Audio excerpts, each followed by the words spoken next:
Over the weekend, a lot of things happened that can't be ignored, particularly touching on this gentleman called Kagombe. If you don't know him, he's right here on your screen. Now, Kagombe joined Rigathi for a church service on Sunday where he begged for forgiveness. Forgiveness for what exactly? For voting for a few finance bills, for impeaching Gachagua, and so on and so forth. I'll play for you the tape. If you don't understand Kikuyu, just the general context is that he was asking for forgiveness. You can skip that and move to the other part. Roll the tape.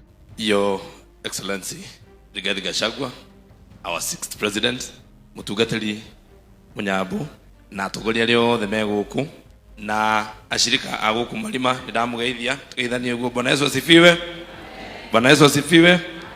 Mathina mara mothe marari ku ndimonete your excellency na nie ndoka gukuhoya mwera na gukwira unyamukire na ndukahure undu nena ritho riatha. Mundu ucio ni atuhenirie muno, agituhenia maheni moru na nijui ni tondu na ni akuhenetie na henetie andu milioni 7. Riu ni ndika mundu kanini atuhenetie nginya andu agatundu guku na riu tondu uthani ni uronekire. Now, in that same service, Rigathi accepted his apology, but went on to tell him that he needs to make peace with the people, not him. Because it is not Gachagua who he offended by impeaching him. It was the people who he represented that he offended. And Kagombe thought that that was the end of his problems. But let me tell you, Maina, after that church service, Kagombe, the entire DCP brigade, and Rigathi, they went to meet the people at a stopover rally in Gatundu South. And when it came time for Kagombe to speak, the people mercilessly booed him. Here's the tape. Harambee! Harambee! Mimi Rigathi Gachagua ambaye ni the 6th. Mimi nimekuja hapa, nilikuwa Saul, na sasa nimekuwa Paul. Huko nje tulipatana na shida kubwa sana na huyo mtu alitudanganya sana. Mimi ninasema kutoka leo tuko upande wa Rigathi Gachagua na sasa sisi tunavaa kofia. Mimi nimesema hii kofia nitupe mbali, kuja univalisha hii na nivae hii, na mimi nimeingia upande wa DCP. Your Excellency, najua kuna vetting kamati ambayo iko hapa. Mimi nimekubali tukae na hao watu waniangalie, watu wa kina Morango, watu wa kina Gasheri, watu wa kina Thangwa, waniangalie kwa makini na waseme kama mimi nafaa. Waangalie mienendo yangu, waangalie tabia zangu. Mimi siwezi kurudi huko kwa huyo mtu alitudanganya. Alidanganya watu milioni 7. Alitudanganya tukiwa wengi. Asanteni sana watu wa Gatondo kwa kunikubali. Asante sana. Asante sana. Now, after Kagombe getting booed by his own people, instead of Rigathi defending him, Rigathi accepted the will of the people and introduced their next member of parliament.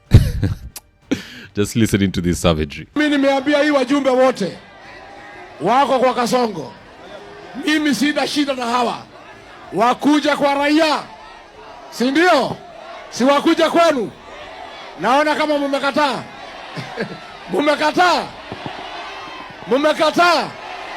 Si raia ndio wenye kuamua. Si ni nyinyi wenye kusema. Mimi Rigathi nimesema wale wasaliti wote wako kwa Kasongo wanataka kuja kwetu, wakuje kwa raia. Raia ndio wenye kuamua. Mumeamua mjaamua. Sasa wacha tuanze kutafuta mjumbe. Tuko na kijana ana wa hapa ambaye ni kijana anaitwa Jenje Morege.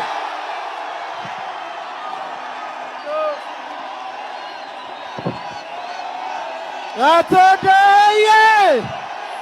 Atodeye! Harambe! Harambe! Adwaito! Adwaito! Thank you, Monoya Adwaito! Thank you! You know, that is like cheating on your partner. Unashikwa, then you go back for forgiveness, unasamehewa, alafu immediately after kusamehewa, they introduce your replacement. I think this is the part where ile msemo ya Musire inaingilia. Roll the tape. Ni uchungu sana wanaume, yale nimeyaonea. Nataka kuambia wanaume manzee, mnakapitia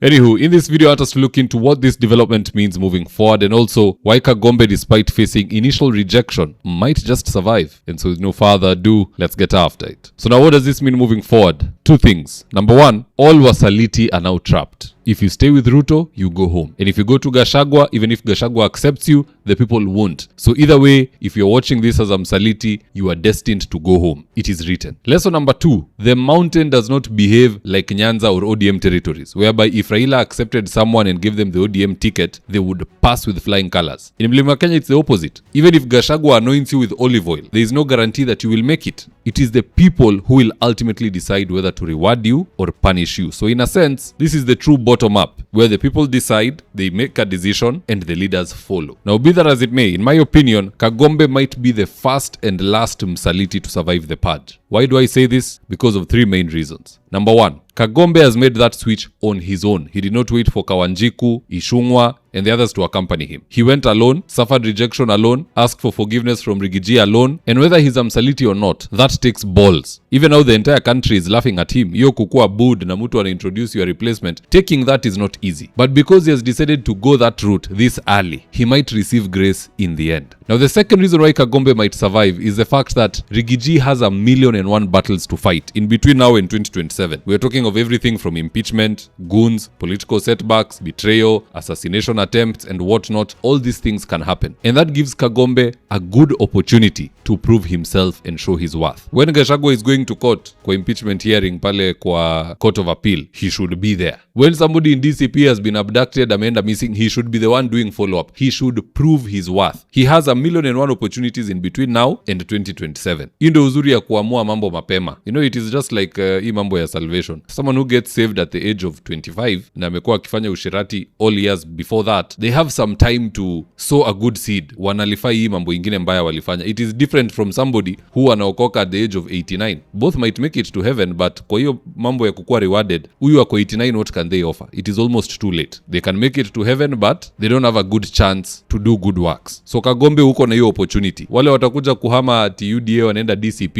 in April. Of course Gachagua atawakubali juu anataka kula pesa yenu. Hata sisi tunataka ikule as compensation for what he went through kwa hiyo mambo ya impeachment. But the people will never accept you. Timing matters. You can join people when it's late, but join them when your impact can be felt and it is useful. Number 3, all party tickets are issued after party primaries. More so in DCP, huko walisema hakuna mambo ya direct ticket. If Kagombe is taken lightly, huyu jamaa ako na pesa and influence, when we don't know how he'll play his politics in between now and then. If he can win that ticket, it's over. So all I'm saying is there's a chance for him. Na yeye ndo wa kwanza na wa mwisho. Unless kuna mwingine atajitokeza next week, of which hiyo trend itakuwa iliisha, ladha iliisha, no one is in the mood of accepting anybody else. Hata Gachagua hatataka kuandamana na mtu mwingine kama huyo. Because now he look like a joker. Kagombe amekuja umechukua, Kawanjiku amekuja umechukua, mwingine amekuja umechukua. People will say, why are you accepting these people? Is it because of money ama ni nini? Are you forgetting what they did to you? So timing, I feel he has it right. But that's just my opinion, guys. Do drop me your comments in the comment section below and I'll do my best to read them and to give you a response. So with that, here today's ads the day. Enhance your credit management skills at the Kenya School of Credit Management. They offer a 4-month online course where you get to learn credit analysis and relationship management, a highly sought after skill in our current leading market.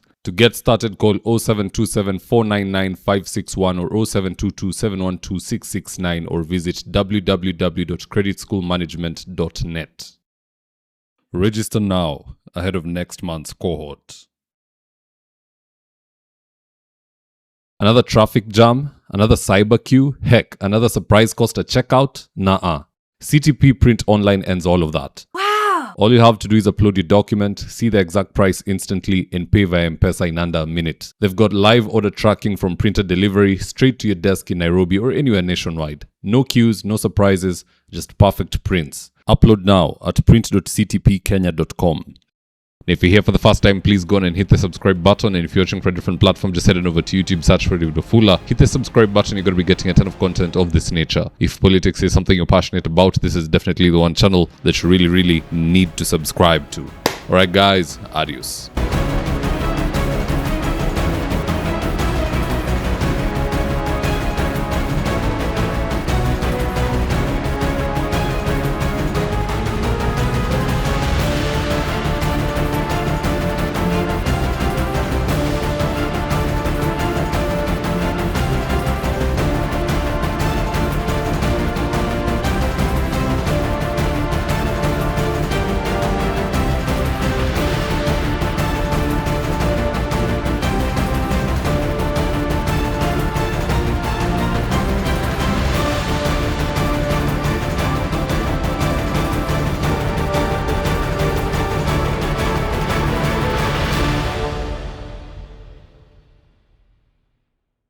Thank you for choosing David Wafula as your primary news platform. We put countless hours in research, recording, and editing. By showing up each and every day to watch our videos, you encourage us to generate more videos for the viewers. We are on a mission to inform, educate, and build a better tomorrow. To our thousands of followers in a world full of presidents, kings, and queens, you are the real gem. Adios.